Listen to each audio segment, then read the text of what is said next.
Something else that Figma does really well is sharing files. Now we can share files in a lot of different ways, as we've seen. And if I've got my travel app open here, if I come to the upper left corner, I'm in Figma, I'm signed in, come under File. You can save as Fig and share it with other people if you want to do that. You can also export different content, which we'll talk about soon. Now the other thing we can do is we can actually share with other people. That means that we could have a real-time collaboration if we wanted to, or for commenting or other purposes. If you come to the upper right here, you're going to see we have Share. So if you click on Share with a file open, you're going to see that you can share it with different people. So it doesn't have to be one person, it can be multiple people. Anyone with a link can actually do something like view it or edit it. You can also remove the link access. If you click on anyone with a link, it's going to copy it to your clipboard. You can then email it to someone if you want to do that. Down here, you can see this is you. Here's where you can invite someone. I'm going to invite somebody else. I'm going to use an email address I've been using, and this is another Brian. It's me. And down here, you can also copy the link or do a public embed. The public embed is kind of cool. If you click on that, it's going to give you an iframe code that you can copy and paste somewhere else, maybe like a blog or wherever, and it's going to show up. So it's going to show your file that you're working on. So I'll click cancel. Now you can tell the person that they can edit it or view it and invite them. So if you want to try this out, you can enter somebody's email address that you know that you can access, or that they'll email you back. Click invite. And they're invited. You can see they're grayed out until they actually accept. Now let's take a look and see what the email looks like. This is the email that the other person received saying, Brian has invited you to edit this app or this file. And we're going to open it in Figma. So the other person is going to go and click on this and go in and start working on it after they've logged in. So I want to show you that. Now I can't do it in this Chrome browser. I'm pretending to be a second person. So what I need to do is I need to actually copy this link address and go to another browser where I haven't logged in yet. So I'm going to copy the link address and I'll go over to another browser.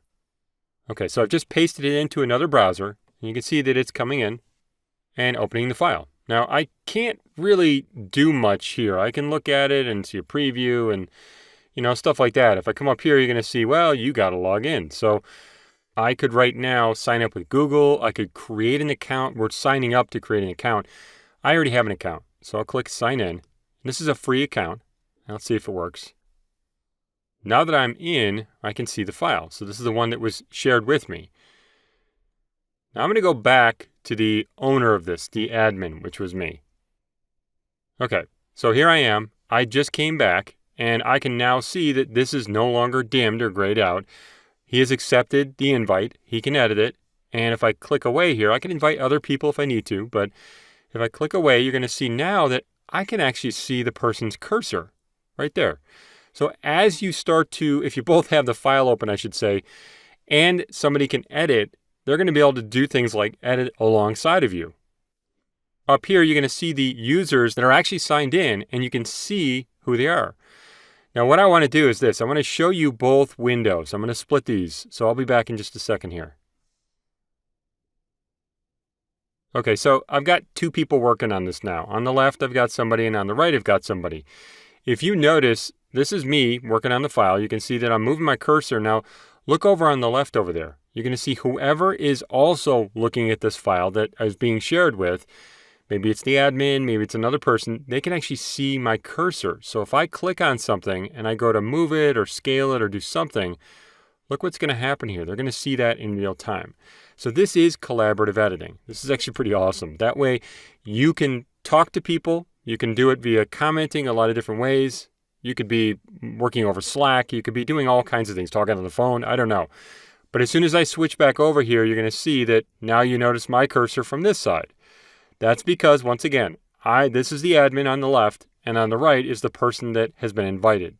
So you can watch each other, you can collaborate, you can do all kinds of just amazing things to make it easier, smarter, and faster to work on your files in here. Now you will find that because Figma is saving things, so if we go in and we move something, it's going to be saving for us, doing the autosave. If two people do a change really close to each other on the same object, for instance, it's going to try and keep the latest change, the latest update. And if we're going back and forth, I'm saying, oh, this person just moved this or just changed the color of this object or something like that. Let me go in and change the color, make it a little darker, a little lighter, something like that. And I made it the same exact color. You believe that? Okay, there we go. Let me change the fill. Go to lighter color. There we go. Change both of them. Now, if we go in and we take a look, I'll show you. I'm going to put it back to just the admin here, to me. If I click to deselect, you're going to see we can come up here and we can actually show the version history. If you look at the version history, you're going to see we have a couple autosave versions. We have a couple things going on here, but it's still doing the autosave content, which is great between the 2 of you or 3 of you, or how many you have. Now, another thing I absolutely love is that if you come up to these circles up here, the people, this is me. So I'm on the admin right here. I can see that this other person right here has got his cursor out there. If I come out here and I actually click on this, I'm going to be observing this person.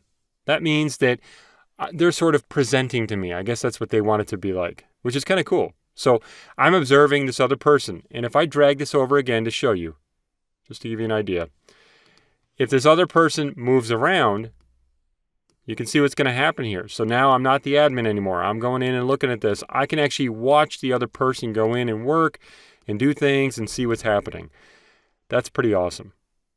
The little icons up top are actually really helpful to be able to tell who's in the file, who's doing what. You can see the circles out there. So you can see what I'm looking at now. That's me. And just everything that's happening. So I'm going to go back to editing here. Click on that. And if the other person leaves the file, we can, that's great. We won't see their cursor anymore. We can also come to share here and say that, if I click on the arrow here, we can remove that person. They can only view it. And are you sure you want to remove them? I'll remove this other person. And there we go. They can only view it, basically. So they can no longer do editing and different things like that. So being able to share your files in this way is just an extremely fast and easy way to be able to collaborate, to work together on your design files. Now, another way to be able to collaborate or to gather feedback is to work with commenting. And that's what we're going to take a look at next.